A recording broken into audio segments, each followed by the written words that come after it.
My number one tip for creating the kick-ass life of your dreams, it actually might come as a bit of a shock, but that is to live like you are dying, because you are.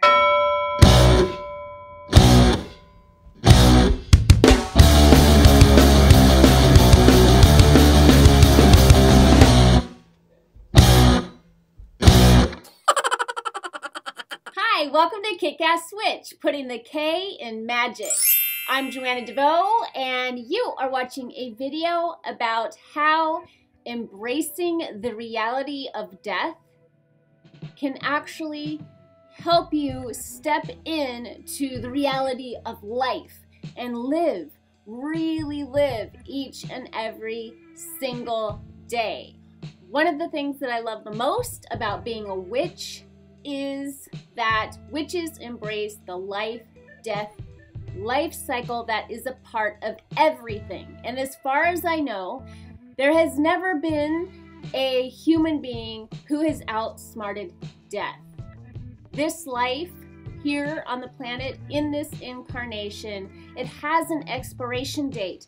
And we don't always get to know what that is. We usually don't get to know what that is. You'll see people who create these really ambitious, fun, exciting bucket lists when they get a death sentence from their doctor. You only have 3 months to live. You only have 9 months to live. All of a sudden they're in a hurry to do all of the things they always wanted to do, and it's usually things they wanted to do.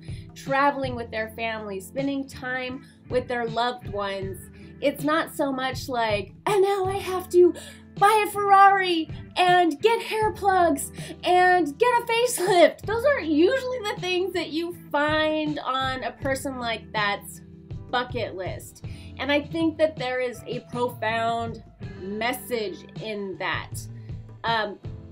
Death has a way of shifting your priorities, getting in touch with your own death, with the reality that this too shall happen to you. This too shall pass, this life.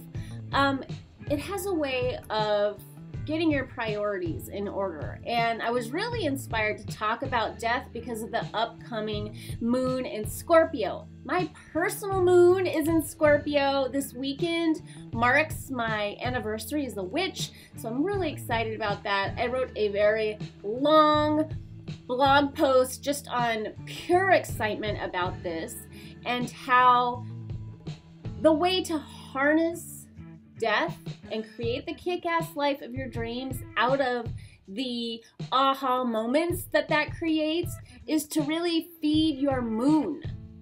Feed your psyche. Your soul lives in your moon. And this is a new concept to me that I was really all fired up about.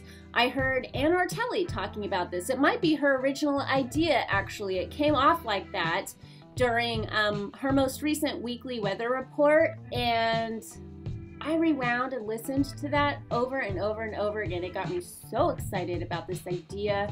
I've talked about death before, embracing death as a path to life and really living, and how when you come to that realization, you start appreciating the time that you have and making the most of it.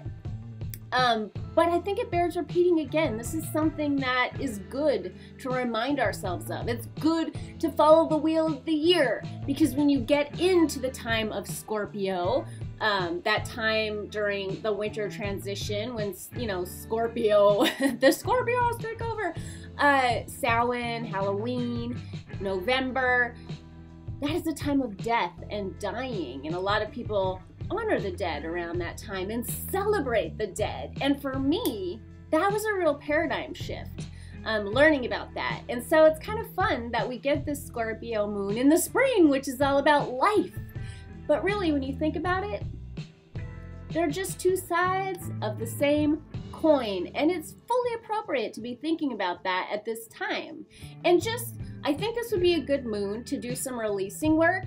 And when you think about death, it doesn't have to be the death of you, the death of your life. It could be the death of a relationship, a death of a job, Those two things come to mind to me because two experiences I had. One was getting a divorce from my first husband. I think, had I really known that this relationship was coming to an end, had I really known that the time I had with my father's son was going to come to an end, even though we're not in each other's lives anymore, even though we're such different people now, I really would have cherished that time. I really would have paid attention instead of spending so much time engaged in battle and resistance and resisting the death. When you embrace the death, you can make... I'm stuttering so bad. I'm sorry. It's been an emotional time for me lately. When you embrace death, you're able to make a transition like that more gracefully and without all the collateral damage. Yes, it's sad in some ways, but it also can be very beautiful. So I urge you to actually, when you feel a death approaching, when you feel an ending coming upon you, to really sit with that and embrace the idea of what it might be like when it's finally over and what you want those final days, weeks, months, and years to feel like. The second experience I had like this was when I worked at Warner Brothers. I loved my coworkers, but I started my own business from my desk there, and I started to get really antsy, and I just wanted out. I wanted to start my own business full time. I wanted to break free, and so after I gave my notice, I was kind of just checked out. I wasn't super present to that job, even though I did my job. I fulfilled my duty until my final day. I didn't fully connect. I was already like disentangling myself. I didn't have appreciation for what was going on. And now most of those people, I haven't heard from them in years. And I just think, wow, I mean, we had so much fun together. It would have been so nice to let that closure happen again in a more graceful way. So I think this is an awesome time to talk about death. I am going to be exploring this idea of how your soul is your moon, and if you want to feed your soul, you need to feed your moon, and how death, the idea of death, the idea of dying and endings and rebirth can actually be a catalyst for that. I'm going to be exploring all that in the blog post down below, and there will be no crying. I really have had a interesting year. This is, speaking of endings, I can't speak of it without crying.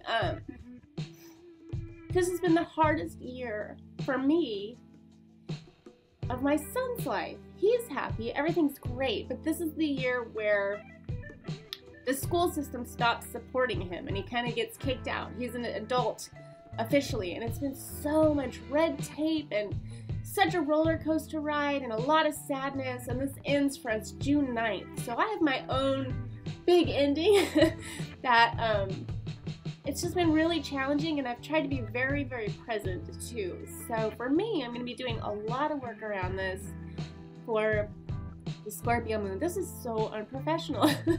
These videos.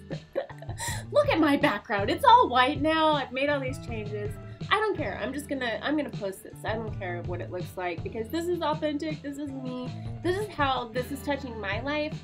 And I think that sometimes when we share ourselves authentically, it can be of better service than a really slick presentation. So this is not my slick presentation. This is not my usual goofy self. It's a subject that is light and dark, if you can think of it that way, if you can embrace death for the beauty that it contains and for the catalyst that it can be. So follow the links down below. The Soul of the Moon, that's what that blog post is called, and it's very special and personal to me, and I think you're really gonna enjoy it. And I will be back here next week talking at you. Until then, much love, peace.